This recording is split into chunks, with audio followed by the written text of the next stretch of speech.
this has been coming up again. People have been talking about the report from last summer that Embiid has been in and will be in the close contact with Morey and ownership about what to do with the cap space that we have in this cap space plan. So my question to you guys is, if you were Embiid, what would you be telling Morey right now on how to build this team? If you could give your tips on how to build this team around myself, if I was Embiid.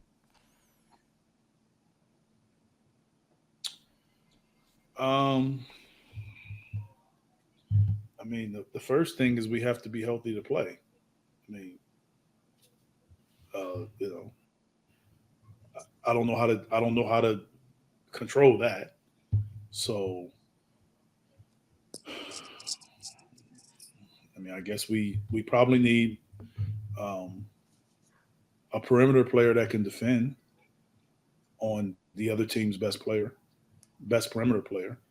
That needs to be addressed, and that needs to be addressed early and often. Especially the way the game is played right now. If you look at every team that advanced, just about has a perimeter player that puts in, gets buckets.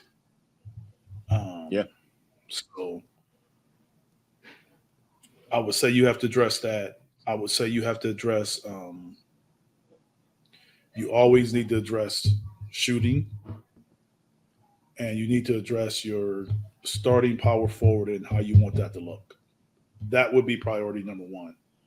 Like, what? How do you want that person to look? And I'm not sure what Joel would want. Does he want a lob guy, rim protector? Does he want a spot up shooter? Or does he want a guy that can give you 20 points a night? Like, I'm not sure. I have my opinion on it, but I'm not sure what he would prefer to be beside him.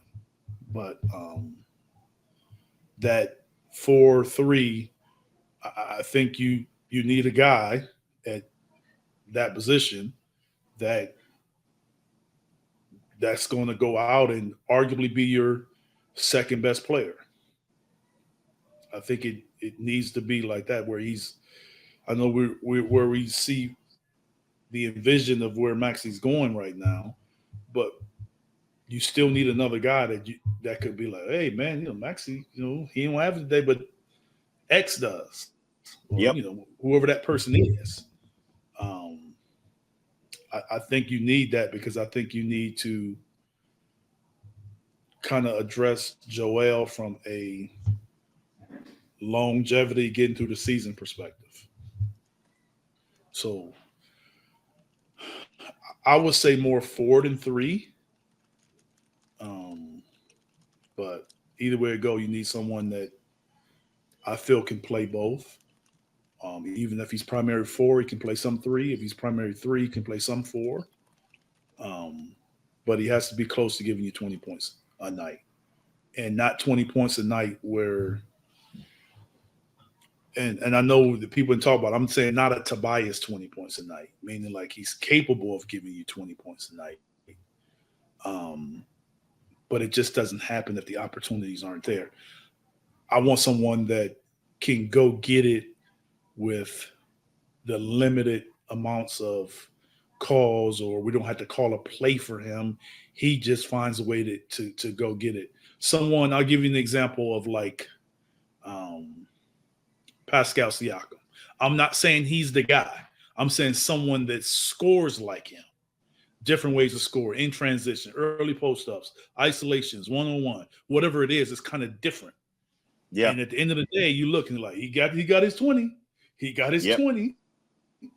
And that's what I'm saying. Someone that's very aggressive and attacking like that is so someone with the activity like that, not necessarily Pascal the player. It's pretty good. First, if I was Embiid, I'd tell Morey, don't F this up. Just plain and simple. This is it. Don't F this up. Yeah. I'd say get one of those top level wings. I'd say don't overwork me during the regular season. So to save some money for a reliable backup center, or a guy who can play 4 next to me and then 5 without me. We tried that once when we tried with Horford, but I think we spent a little too much money on that position. If they could get like a more of a discount version of that, and someone who doesn't have to play 33 minutes a game, that might be better. I mean, I know someone we talked about last year who got re-signed already, so he's a pipe dream now, but Olnick plays some 4 next to him because he has a shot, and then without him on the court, he could play some 5 too, right? I don't, no disrespect to these guys, but I think the days of the Bombas and the Paul Reeves just trying to make them work in Embiid's absence, especially in long absences, it just didn't work. You need to get a little more of a reliable backup big. I know the popular one everyone goes to is Drummond, but there are some other guys out there. I like Eubanks. Dare I say Saric, who played 4 and he played some backup 5 for Golden State. So he did it pretty well for them. Do you keep the pick and go Filipowski, who's like 7'1", who can play defense and has a shot? But the beauty of our team is, and depending on how we go with the offseason, who we sign, he doesn't have to be a free agent. You could trade. We have a lot of picks, and Morey already said he's willing to empty the cupboard, so to get guys he wants. So you could find a backup big on someone's team and lure them in with a first-round pick in the future. If you think he is a perfect fit as a backup, a nice insurance policy, who's not going to break the bank, because it's clear from this management team that we don't want to break the bank on the insurance policy. But we need to spend a little more than what we've been spending on the backup big.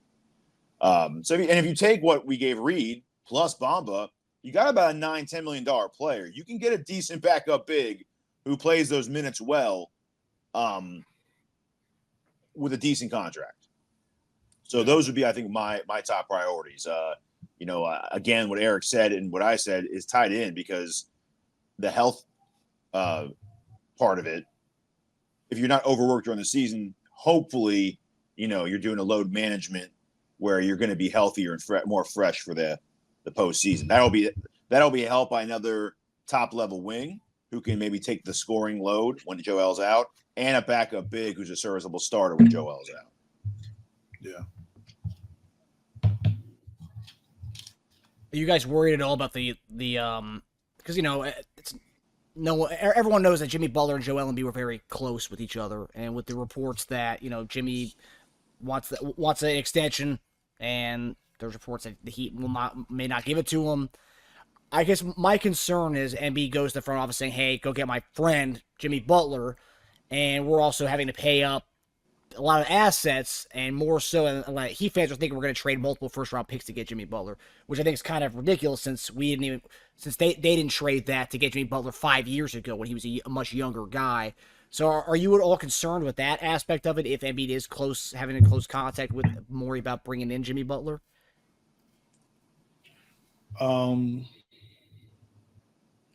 Not really, because I would think that they would make the decision that was best for the team, and not necessarily Joel. So if they're making that decision for Jimmy, they're feeling like it's the best for the team. Yeah. To help Joel and the team. So I don't think they're just doing it because he's someone's buddy. I mean, it's someone's buddy that happens to be the best option. So I think collectively they would make that decision if they didn't feel it was the best decision. So I don't have that. I don't share that concern, because I don't think that would be I don't think Joel would even do that, because it's like, hey, I want my friend. And I think he's like, I want to win. Yeah. Yeah. I think if Butler's the best option, then they'd be agreeing over that, right? They'd be like, he's like, don't worry, Joel, I'm already on top of it. Now, if Joel comes into the office and says, I want Jimmy because of X, Y, and Z, and Morey's like, hold on, we already have like a good deal with George that we don't have to give up assets for, I don't think Jimmy would throw a fit over the friend aspect. I think he'd be like, oh, okay, yeah, I'm fine with that. That's what I'm saying. Like this, you got to prove that that's best or not best. Yeah. The compensation aspect of things, where I'm seeing Heat fans saying, "Oh, you're gonna have to pay up like 3 first-round picks for Jimmy Butler." It's like, well, we got Josh Richardson and like a second-round pick for Jimmy Butler 5 years ago when he was in his prime. So I don't see how we would have to trade that much to get Jimmy Butler. That's what doesn't make any sense to me. Yeah, but if you're Pat Riley, you say that was then and this is now. Pay up. That's it. right? Yeah. Pat's gonna be like, I don't give a crap. That was different. Whatever. Yeah. That's done. That time's gone. Yes, it's new now. Yeah. I mean, think about it in terms of, I know this isn't real, but it's fantasy football. When you're making a deal in fantasy football, Marcus, if you traded for a guy you gave up peanuts for like 2 years ago, are you gonna let that guy be like, well, you give up nothing for him, so just trade him to me for nothing? You're like, no, give me all your assets. I mean, today's price isn't always last year's price. Yeah. So, I mean, I get your logic. I totally agree with that. You paid more for gas than you paid a couple years ago too. You get the same amount. Yeah, if you want to go the gas route, then yeah, totally. But at the same time, it all really comes down to what happens with Jimmy and Jimmy's people. If they say, I want Phil, that's what really happened, is that they said, I want Miami. It wasn't that just trade me. It was his people came back, they said, I want Miami, get it done. If he does something similar here and says, I want Philly, get it done, then they are going to have to accept a little less in that deal.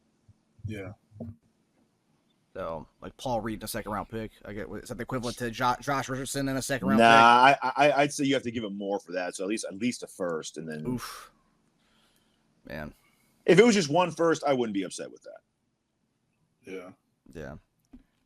Yeah, I guess I just can't get wrap my head around the fact that younger Jimmy, we got nothing, not nothing, but relatively compared to a first-round pick or two first-round picks for it. For the same reason why they don't want to max him, for the same reason why I wouldn't want to give up a lot for him, So yeah, sure.